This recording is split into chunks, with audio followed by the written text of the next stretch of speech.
Alors, nous allons voir maintenant pour terminer quelques autres fonctions avancées de Camtasia Studio qui peuvent être intéressantes pour réaliser un montage efficace.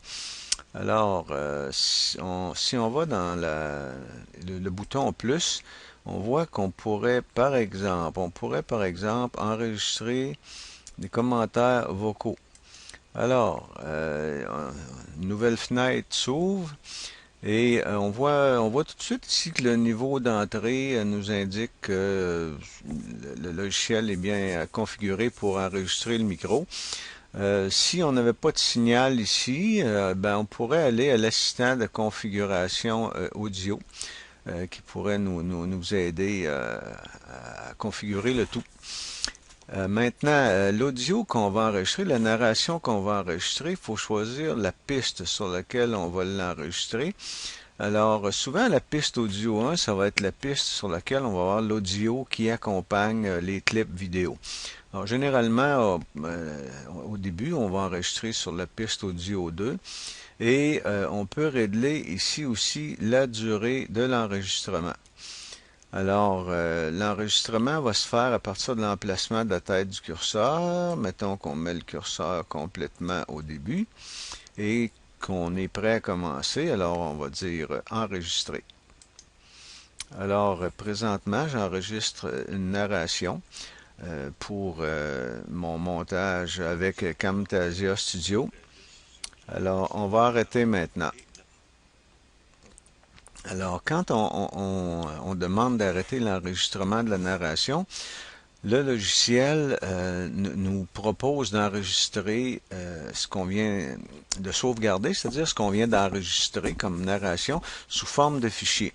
Alors, on a le choix du format Wave. Alors, on va donner un nom qu'on pourrait dire narration, mettons, et on va dire enregistrer.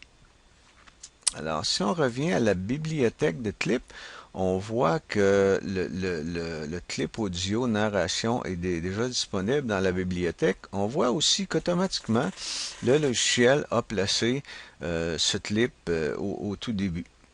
Alors, voilà, on a enregistré une narration. On pourrait aussi, en la sélectionnant, on pourrait aller à la fonction audio et on pourrait donc apporter des modifications,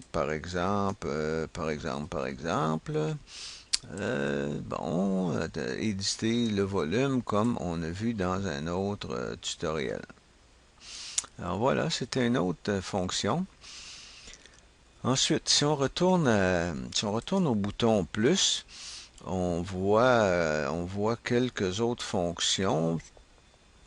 Peut-être un petit coup d'œil à la fonction enregistrer la caméra.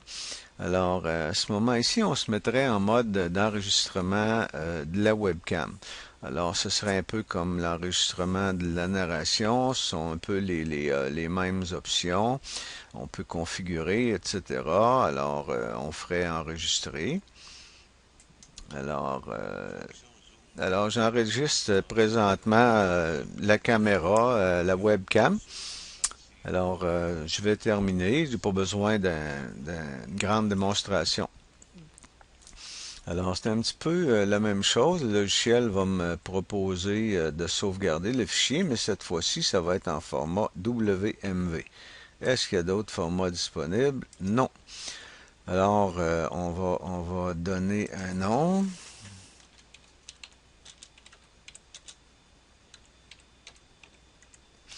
Et on va enregistrer. Et quand on revient à la bibliothèque de clips, ben, on voit que le fichier, notre enregistrement qu'on vient de faire est disponible en WMV ici, je crois, ou c'est l'autre. Ils ont sensiblement le même nom.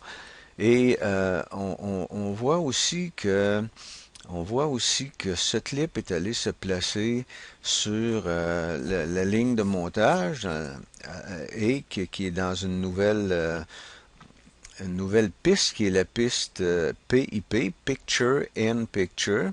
Alors, incrustation dans l'image, si on veut. Alors, on a la partie image en haut et la partie audio de notre PIP ensuite. Alors, voilà, si on faisait jouer à partir de là, ben, ouais, c'est pas très beau. Enfin, on aurait l'enregistration d'image.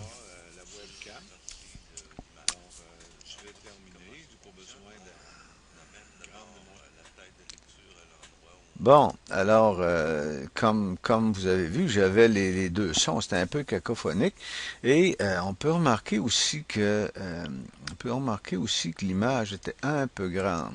Alors, si je vais cliquer sur l'image euh, de mon incrustation, je pourrais diminuer sa taille. Oui, voilà. Et sinon, j'aurais peut-être pu procéder d'une autre façon. Si elle est plus grande, non. Alors, ici, c'est la seule façon dont on peut procéder. Donc, voilà. Alors, c'est une fonction qui n'est pas nécessairement très utile, mais au besoin, elle est disponible.